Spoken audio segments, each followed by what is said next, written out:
What's good, ladies and gentlemen? It's your boy RuffledRowlit, and today we're putting on the tinfoil hat, guys, because we got a rumor on our hands, okay? We got a rumor on Reddit, okay? So tinfoil hat is on, and conspiracy theories are about to begin, okay? So let's get your hands ready. Clap, clap, okay? I want to see you visually on your side. Clap your hands.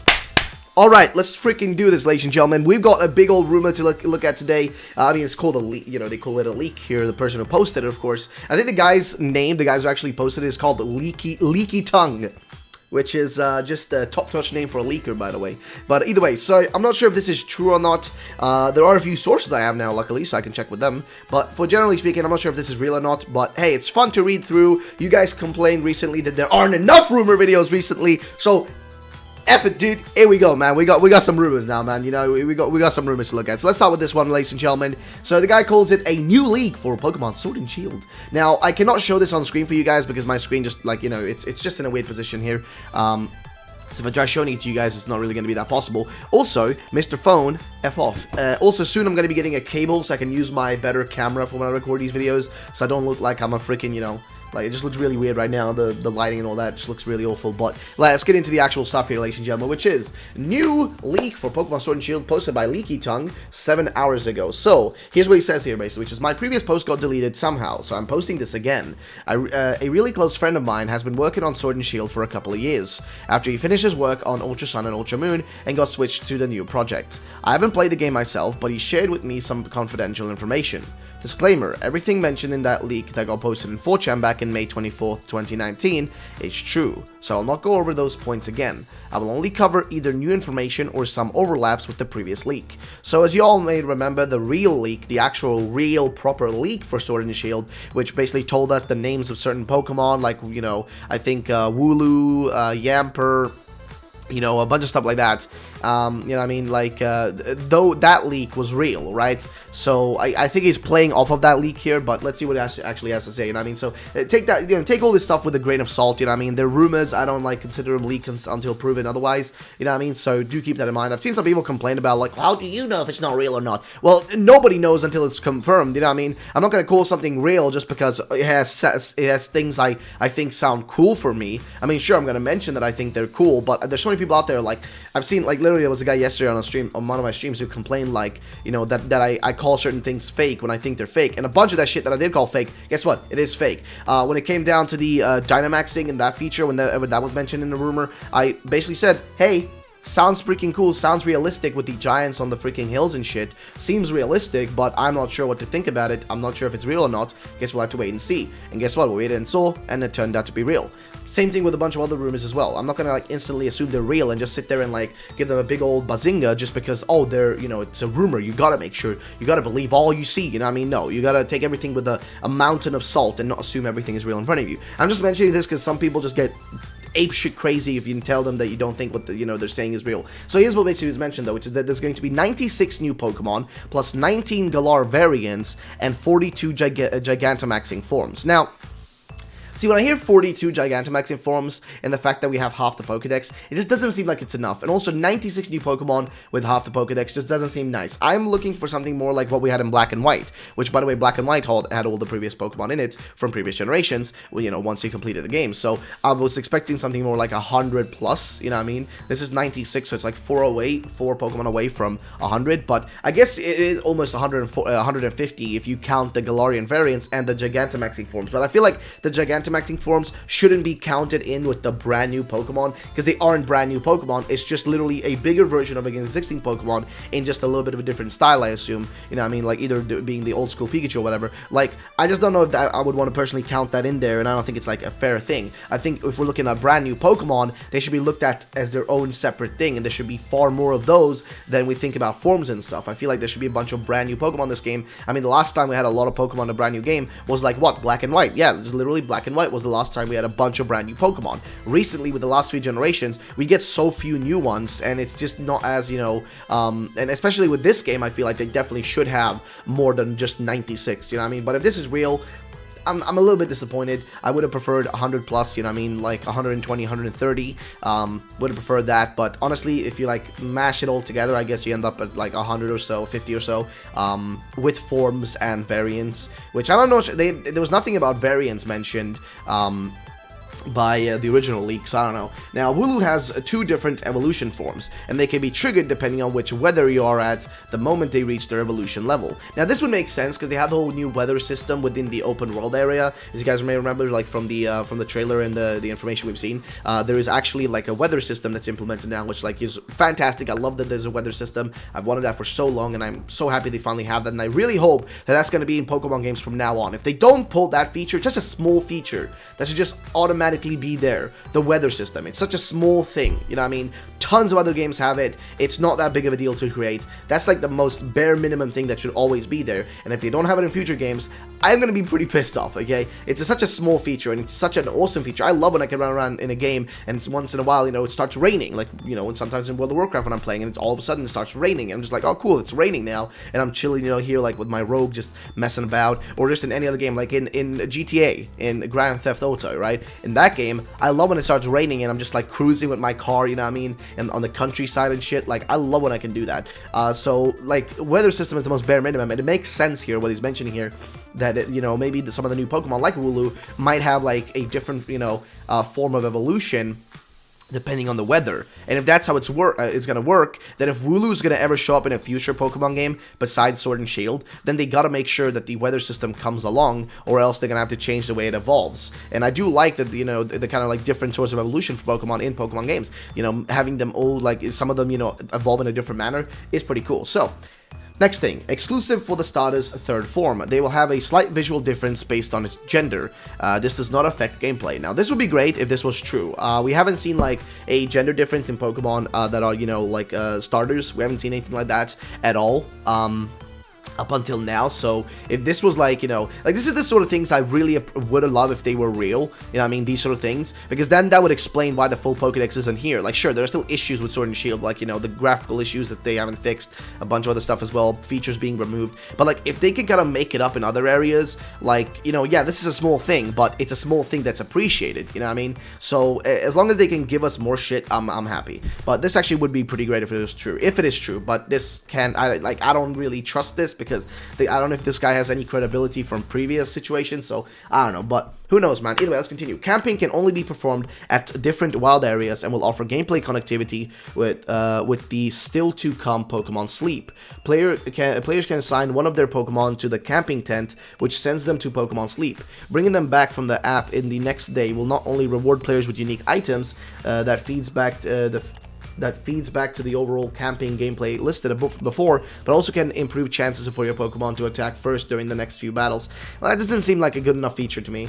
I don't see like the point in that. I felt like if they were doing a camp feature, I would have preferred if like you can make your own camps like you do in like, what's it called again, in Red Dead Redemption 2, you can make your own, like, you have little camp and stuff, you know, there's different characters there and all that stuff. I would have more enjoyed if, like, in Pokemon, when you do the camping feature, you can have all your Pokemon there, you can build a little camp with, like, you know, like, more than just a single tent, but, like, a few tents, you know, one tent, maybe you can have, like, a healing station or whatever, and, like, that sort of stuff. That's what I would have wanted from the camping feature. If all it is just cool, here you can chill for a minute, you know, just stop playing the game and connect to Pokemon Sleep, that just isn't fun. And if all it is just like one of those things like Amie or whatever, like where you just can pet your Pokemon, like, I don't care enough for that. Like, sure, it's cool to have that feature back, but, you know, if that's, again, like, there's so many other things they could have, you know, they could include, rather, because we don't know fully yet, but there are so many other things they could include that, you know, may not get included for the sake of these other features that are kind of arbitrary and not gameplay rich, you know what I mean? There's nothing gameplay wise there. Which I think hopefully this camping feature is going to be different. If this is what it is, I am disappointed if this is what it is. If it just connects to Pokemon Sleep. Because I don't care for Pokemon Sleep. I genuinely do not care for Pokemon Sleep. I don't know why they're making that. It's such a weird and such a unreasonable thing to have. Like, I get the purpose of it. They're trying to revolutionize, you know what I mean, things. They're always trying to be like, you know, kind of this weird little company that does weird things. But, like, at the same time, like, that's just an arbitrary thing. It doesn't need to exist, but apparently it does. Either way, breeding and eggs hatching is part of the game. However, the new type of egg will be available. This is to tie up with the incubators and hatching eggs in Pokemon Go. See, a lot of people won't like some of this, I'm gonna be honest, but using the Pokeball Plus, the player will be able to connect this new type of egg to the device, and by walking around in real life, they can decrease the time needed to hatch. Hatching only happens in Sword and Shield. Well, what's the purpose if you can, like, what's the purpose of that if you can already hatch them in game? What's the purpose? Because in game, you just need to run in a circle. You know what I mean? What's the purpose of doing it in Pokemon Go? Unless they arbitrarily made it harder in Pokemon Sword and Shield, like actually made the number of steps you gotta take for the Pokemon to hatch, you know, a longer amount, just so you would use Pokemon Go, so they'll get more people to play Pokemon Go, which I really hope it isn't true, because I already said last year, the only reason Let's Go's existence is a thing is because they want to push more, you know, Pokemon Go players over here, but they also want to push people to play the mainline games over to Pokemon Go, and I don't, like, personally, I don't care for Pokemon Go. I know a lot of people love it, I just don't personally care for it, and I don't want to have my games intertwined, my mainline games intertwined with this mobile game, which I don't care for playing, and, you know, it's just, I feel like they should be two separate entities. They should have connectivity, but they shouldn't need to rely on each other. And I hope that this just means that this is an option, and it doesn't make it, like, harder in the game. You know what I mean? Or just, not harder, but, like, just more time consuming to actually get the eggs hatched. But instead, if you go to Pokemon Go, it's going to take shorter amount of time. Just because they want to get you in there to play that. So, I'm not sure how to feel about that, but it is what it is. And now, Alternatives, the third legendary, will be revealed later in the game, and this encounter will occur in a raid boss format, where players will require to Gigantamax their legendaries for the first time, to be able to beat and capture Alternatives. Saving him from darkness, Alternatives will not have a Gigantamaxed form, though. Well, that seems a little bit odd. If it can't Gigantamax and the rest of us can, doesn't that seem a little bit OP? I mean, if it's a cool, like, thing, it's like, I mean, it's just a raid, like, I wonder how they're gonna pull that off, because they obviously have made, like, events for catching legendaries and just, like, mythicals totally fucking useless. Like, I cannot remember, I'm sorry for swearing, by the way, I usually do not do that in these videos, I usually do that during streams, but they really have made mythical Pokemon useless.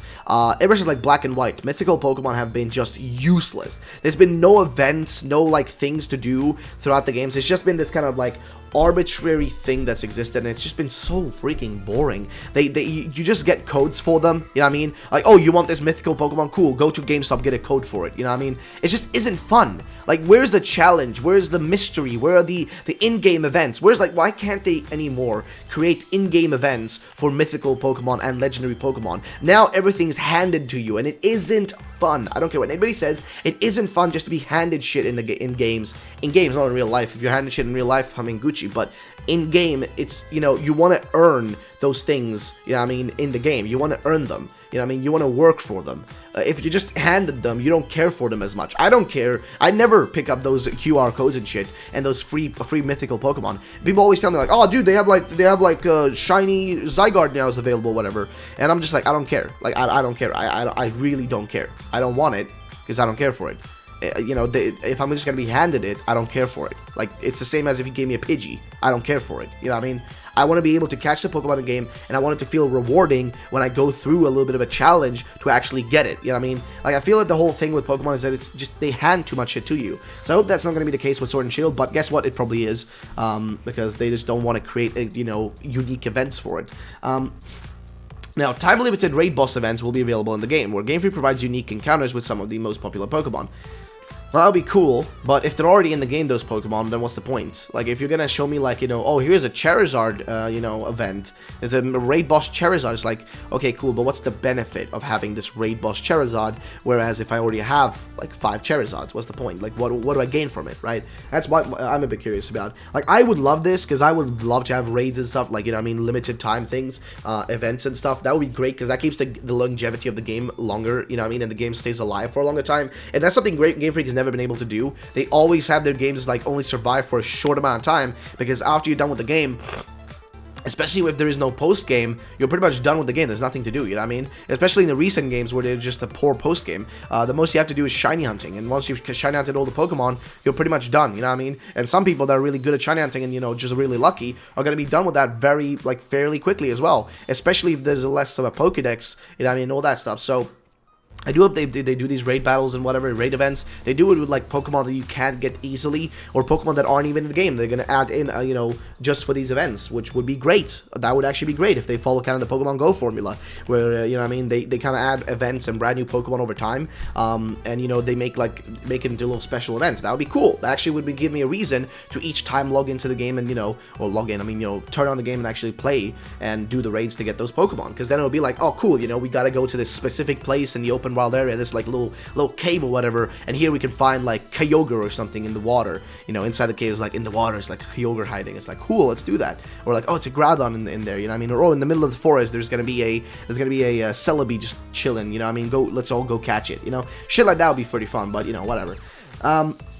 Now, there are 8 gyms in total, and they happen in a linear manner. Every badge the player collects is added to a new gold ring device that serves pretty much as a display of what the player has earned thus far. Collecting all 8 badges forms a key made of the gold ring device, and this is used to access the Elite Four building at the north of Galar. So that makes sense. After Elite Four, the player has to use this key one more time to get access to an elevator that leads to the champion located in the top of the Crystal Tower. However, on the way to this elevator, the player is surprised by a pack of hyena-looking Pokemon that is running away from Team Yell. This encounter makes the player lose their gold ring device and all of its badges. What? Player has to head back to the Professor Magnolia's lab to receive a new gold ring device and collect all the badges all over again. This is the second time around. Players can collect badges in any order. Gym Masters will be stronger, and their Pokemon team composition is mostly new or evolved. See, this sounds cool actually, but having to send us back from the start right before we take on, like, after the Elite Four. Oh, it's after the Elite Four. The player has to use this key one more time to access the elevator that leads to the champion located. Oh, wait. So, but wait, when they say after the Elite Four, does that mean like once you've also taken on the champion? Or does that mean like after you've defeated the Elite Four, you know what I mean, like fully defeated the Elite Four and the champion, and you want to go and visit the champion again, you know, you lose it then? Like, what's the deal? I'm really confused. That makes no sense, really. The player has to use this key one more time to get access to the elevator that leads to the champion located in the top of the Crystal Tower. So this is literally after you defeated the Elite Four members, and then you're about to take on the champion, and you get pegged down all the way back to your starting town. Is surprised by a pack of hyena-looking Pokemon that is running away from Team Yell. This encounter makes the player lose their gold ring device and all of its badges. The second time around, the player can collect badges in any order. Gym Masters will be stronger, and their Pokemon composition is mostly new and/or evolved.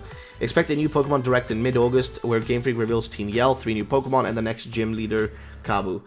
Finally, I want to keep the suspense for a little bit longer, but I can confirm that from all these fake concept arts and starter last forms, one of the starters was actually a real leak, which I don't think so. I mean, we haven't seen enough, like, I've seen a bunch of them. Maybe it's one I've missed. But so far, all the ones I've seen, I've been able to confirm that they are fake, because the actual people who made them came out and said that they, you know, they made them and they're fake. You know what I mean? So maybe there's one that I've missed, but who knows? But I gotta say, this thing just sounds a little bit dumb. If you're gonna force me back right before the champion, if you're gonna force me back to redo everything I just did, that just doesn't seem fun. That just seems like really like a dick move in a weird way. I don't know, like, is it just me? Does that seem like a little bit of a dick move? Like, I feel like it would be cool if we could, you know, do like that thing, but like, you know, like if we took on the champion and then we could do it, you know what I mean, like take it on in any order we want. But then I guess also then it loses kind of the whole point of it. Like, I can see this being a pretty fun thing to do. I just dropped my tinfoil hat. I can see this being a pretty fun thing to do. Like, I can actually see how this would be a pretty fun mechanic. I mean, not mechanic, but like a thing in the game where you push back all the way from the start and then you have to take everything on again. You know, I can see that working. But at the same time, wouldn't that really piss people off, though? I feel like that would piss people off. I don't know. What do you guys think about that? Didn't you think that kind of be pissing people off? I know it would kind of piss me off if I've been playing the game for, because I'm going to be doing a 24-hour live stream, and it would really piss me off if I make it all the way till the end, right? About to take on the champion, and then it's like, oh, cool, I lost all my badges. I got to go back and redo all this shit. That would be just like, are you serious? Are you serious? Am I gonna have to redo all this again? You know, if I've been doing a 24-hour stream, I could definitely see how that would genuinely piss me off at that point. But I can also see how this could be a pretty cool, fun thing, because then you would have to retake them on, and they'll be stronger, but you're also stronger, and now you can take them on in any order you want. But at the same time, what's the purpose? You know, is it just to be like, oh, cool, now you have freedom, fully freedom? It's like, yeah, but you could have given me that freedom to begin with. So how does this balance itself out? I don't get it. I don't know. It's weird. But yeah, ladies and gentlemen, let me know in the comment section down below what you guys think about this. Let me know, down there. Make sure to leave a like down below in the video if you did enjoy. Also, do subscribe, and I'll catch you all next video. Have a great day, lads, and peace out.